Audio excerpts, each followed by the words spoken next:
Ce soir-là, il conduisait vite, beaucoup trop vite. Il était pressé de rentrer chez lui pour mettre son fils Nathan au lit parce que ce dernier avait été difficile toute la journée. Malheureusement, à l'endroit d'un tournant, il fit une embardée et termina sa course contre un arbre. Avec du recul, il pensa à tous ces gens qui veulent toujours aller trop vite et qui n'iront plus jamais nulle part. Sa femme et son fils avaient été tués dans l'accident, mais quant à lui, il avait survécu à la catastrophe, ou disons le plus justement physiquement tout du moins. Après avoir percuté l'arbre en question, il tomba directement dans le coma, ce qui le sauva du spectacle désolant de sa femme et de son fils gisant dans l'amas de métal qui était autrefois sa voiture de sport. Notre ami passa plus d'1 an à l'hôpital où les médecins firent tout ce qu'ils pouvaient pour le maintenir en vie. Au bout d'une longue attente, il finit par sortir de son coma. Il passa ensuite d'opération en opération pour tenter de retrouver l'usage de ses jambes ainsi qu'une plus grande mobilité de son corps. Malgré tout, comme on peut s'y attendre, sa plus grande cicatrice n'était pas physique mais bien psychologique. La perte d'un enfant est sans doute ce qui peut arriver de pire pour un individu, mais quand cette dernière est couplée à la perte de l'être aimé, il est question de se demander comment survivre à tout cela et surtout si cela a encore un sens. Sa longue revalidation commence à peu et notre ami finit par sortir de l'hôpital pour mieux se rendre dans une clinique psychiatrique. Il fut invité à entreprendre une thérapie médicamenteuse adéquate pour l'aider à faire face à sa lourde dépression ainsi qu'à son choc post-traumatique.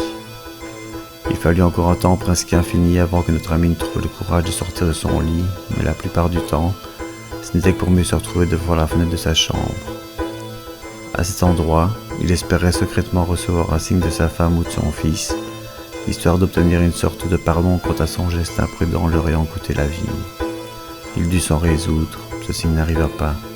Peut-être parce qu'il n'en était pas digne, se disait-il, ou peut-être parce qu'il ne savait pas quoi ni où chercher.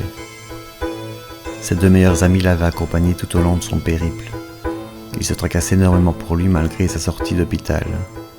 Se sentant impuissant face à la situation, ils éprouvaient le triste sentiment de ne pas trouver les mots justes pour lui venir en aide.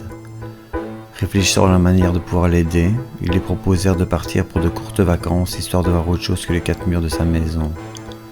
Théo n'en ressentait aucune envie, ne parlait que de sa volonté de dormir pour l'éternité. Au bout de plusieurs semaines d'efforts, ses acolytes réussirent à le convaincre en lui proposant de s'envoler pour un coin paradisiaque, sans doute les Caraïbes. Pourquoi ne pas visiter le paradis quand on n'a connu que l'enfer, aimait-il lui répéter. Cela étant, une personne qui n'est pas prête à voyager n'emporte-t-elle pas avec elle la somme des malheurs qui l'auront mise en route. Une fois arrivé sur place, Théo se sentait toujours aussi mal. Il essayait de ne pas décevoir ses amis face à sa condition psychologique qui était toujours aussi désastreuse. Pour contrer le sort, ses 2 amis avaient loué un petit voilier histoire de faire le tour des îles avoisinantes. Ce fut une bonne idée. Ils distinguèrent même une légère marque de bonheur sur le visage de notre héros, qui éprouvait un semblant de bonheur sous le soleil paradisiaque de ces îles sortant tout droit d'une carte postale. Les heures passant, le bonheur de Théo repartit presque aussi vite qu'il était apparu. Et comme un problème n'arrive jamais seul, le temps commença à tourner à l'orage. Nos compères n'étaient que très novices en matière de navigation par mauvais temps et ils savaient qu'ils n'étaient pas à même de se débrouiller par de telles conditions climatiques. Ils finirent par commettre de lourdes erreurs dans la manœuvre de l'embarcation.